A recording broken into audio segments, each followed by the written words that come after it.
உலகெங்கும் வாழும் முருகர் சொந்தங்களுக்கு வணக்கம். நான் ஜெய்எம்எஸ்கே கோபி, திருவண்ணாமலையில் இருக்கேன். ஒரு அற்புதமான விஷயத்தை சொல்கிறதுக்கு முன்னாடி ஒரு சம்பவம் நடந்துச்சு. குரங்குக்கு எனக்கு என்ன தொடர்புனே தெரியல. மலேசியாவில் ஒரு குரங்கு கடி சம்பவம் மாதிரி திருவண்ணாமலையில் நடந்துச்சு. அது ஏதோ ஒரு தொடர்ச்சி வந்துக்கிட்டே இருக்குது. நம்ம பர்த் கண்டினியூட்டி போல் இருக்குது. சம்பந்தமே இல்லாமல் வந்து குரங்கு கடிக்க ஒரு விஷயம் நடந்துச்சு. முருகேசன் ஐயா அதுக்கு ஒரு தெளிவான விளக்கம் சொன்னார், ஏன் கடிச்சது ஏன் வருதுன்ட்டு. உண்மையிலே இயற்கையை ஏதோ ஒரு வகையில் தொடர்பு வச்சுருக்கு. இந்த காணொலியில் எது சம்மந்தமாக விஷயம் சொல்ல போகிறேன்னா, நிறைய பேருக்கு தெரியாத ஒரு விஷயம். திருவண்ணாமலையில் கிட்டத்தட்ட ஒரு நீண்ட காலமாக ஒரு ஓரிரு வருடங்களாக நான் அதை பதிவு பண்ணணும். எப்போ திருவண்ணாமலைக்கு முருகப்பெருமான் உத்தரவு கொடுக்குறாரோ அன்றைக்கி இந்த விஷயத்தை பதிவு பண்ண நினச்சிட்டே இருப்பேன். ஒவ்வொரு வாட்டியும் அதுக்குண்டான சூழல் அமையாது, நேரம் அமையாது.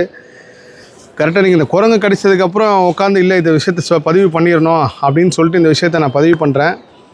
அருணகிரிநாத பெருமான் அவர் வாழ்க்கையை வெறுத்து தன் உயிரை மாயத்துக்குள்ளே ஒரு கோபுரத்தில் ஏறினார். அந்த கோபுரத்துலேருந்து குதிச்சார். அங்கே முருகப்பெருமான் ஆட்கொண்டாருன்னு சொல்லி இதுக்கு முந்தைய காணொலியில் பார்த்துருப்பீங்க.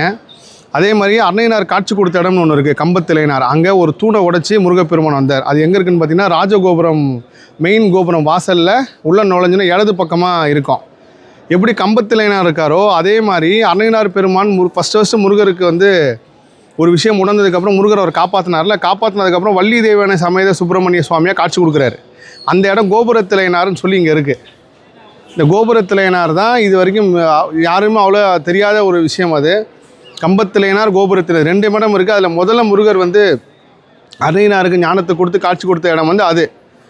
அதுக்கப்புறம் தான் ஒரு திருப்புகழ் பாடல்லாம் இயற்றினதுக்கப்புறம் திரும்ப திருவண்ணாமலைக்கு வராரு. வயலூர் வீராளிமலை எல்லா இடத்துக்கும் பயணம் பண்ணிட்டு அதுக்கப்புறம் திரும்ப சம்பந்தாண்டான் அப்படின்னு சொல்லி ஒரு மாந்திரிகவாதி ஒருத்தர் இவர் கூட பம்புழுக்கிறார். அதுக்கப்புறம் அவருக்காக கம்பத்தை அந்த தூணை உடைச்சிட்டு முருகப்பெருமான் காட்சி கொடுக்குறாரு.